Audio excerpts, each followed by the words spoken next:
Hey folks, I wanted to touch on a topic today again, which is diabetes, type 2 diabetes.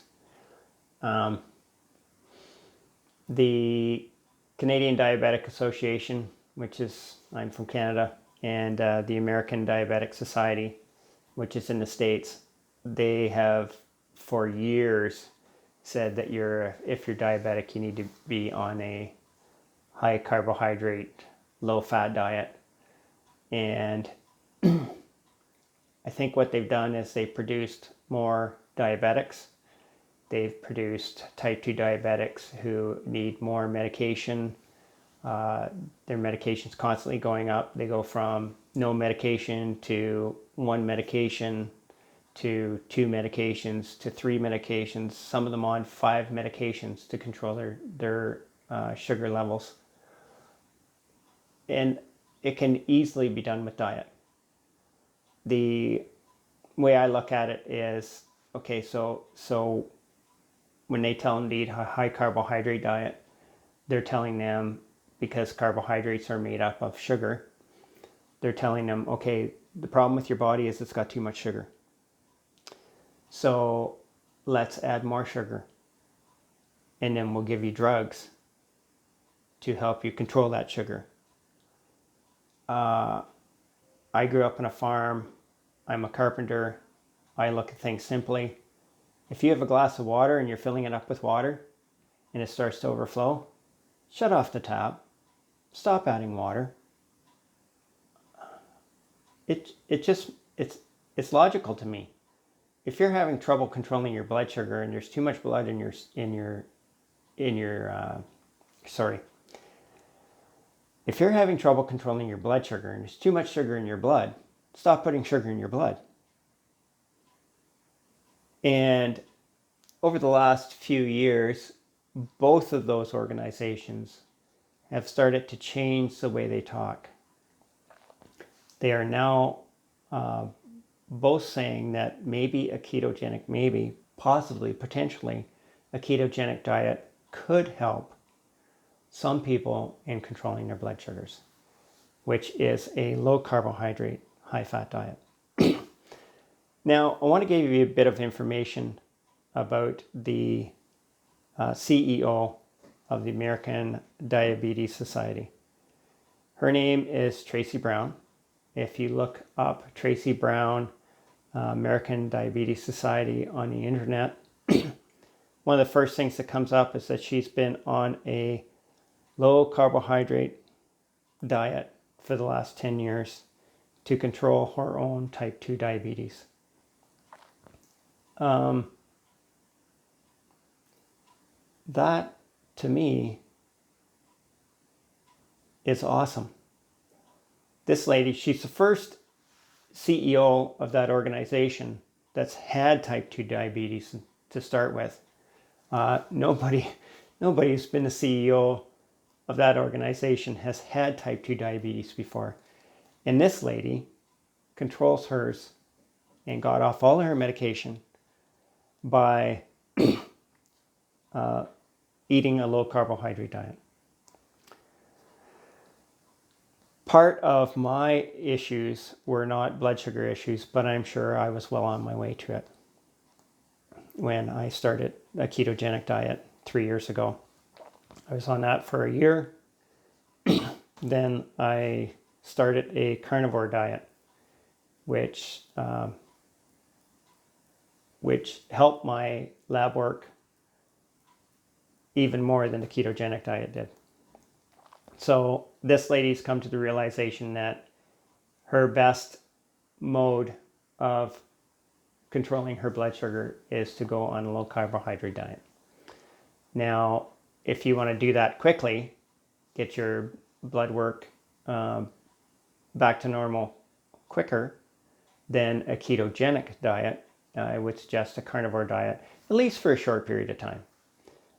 Basically, you're cutting out all carbs, you're cutting out all sugar, you're cutting out all processed food, which you're cutting out all of your seed oils, corn oil, canola oil, vegetable oils, which are not good for you. By the way, your vegetable oils are very high in omega-6s, which are an inflammatory agent. They regulate our inflammation in our body. With the current corona issue, what they're finding is that people who die from it or do very poorly from it, they end up in a cytokine storm, which is overabundance of inflammation in your body, producing more cytokines, and you end up basically with sepsis, which means your body is attacking itself. And the best way to do that is to have a heightened inflammation level already. So that's just a side note.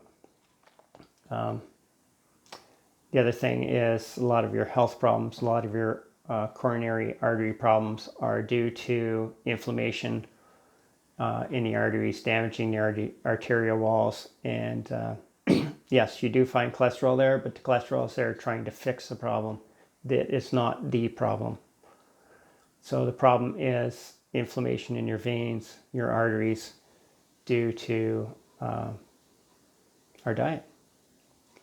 So basically, everything I talk about is fix your diet, fix your issues. It's easy. Might take a little bit of self-discipline at the beginning just to fix a problem, to get you from stop craving sugar and craving all the junk that we're putting into our system that's destroying our bodies. Exercise is another good thing, but exercise is a function of a healthy body, not the cause of it. So when you have a healthy body, you can exercise. You feel like you can exercise. You feel like you want to exercise. You have the energy to exercise. Don't kill yourself with exercise before you fix your metabolic problems. Just fix a problem first, and then you will feel like exercising. You'll feel like you'll feel stronger. You'll feel better, which will cause you to want to exercise more. So that's what I find anyways. I mean, that's why one of the reasons I do these videos. I mean, I'm 56 years old. I'm going to be 57 this year. I'm in the best shape I've ever been in my life. I feel the best I've ever felt in my life. And I attribute that all to diet. Sure, I exercise. And during the quarantine and when I'm at home, I probably exercise more than I used to, but I had a very labor-intensive job to start with. So I feel like I'm not adding to my exercise. I'm just doing it all at once instead of spreading it out over the day. So, but I feel like I can exercise now. I feel like I'm not tired all the time. I have the energy to exercise, so I can. And my body has changed dramatically over the last 2 years since I went carnivore. And that's not because I'm exercising, it's because I changed my diet. I always say 95% of your physique is due to what you put into your body, what you give it as fuel, what you give it as raw materials to build the muscle, to build the immune system that it needs to live a healthy life, to extend your youth, not prolong your old age. I love that saying. I'll probably say it every video from now on. That's our goal, to extend our youth, not to prolong our old age. I was prolonging my old age. It felt like crap.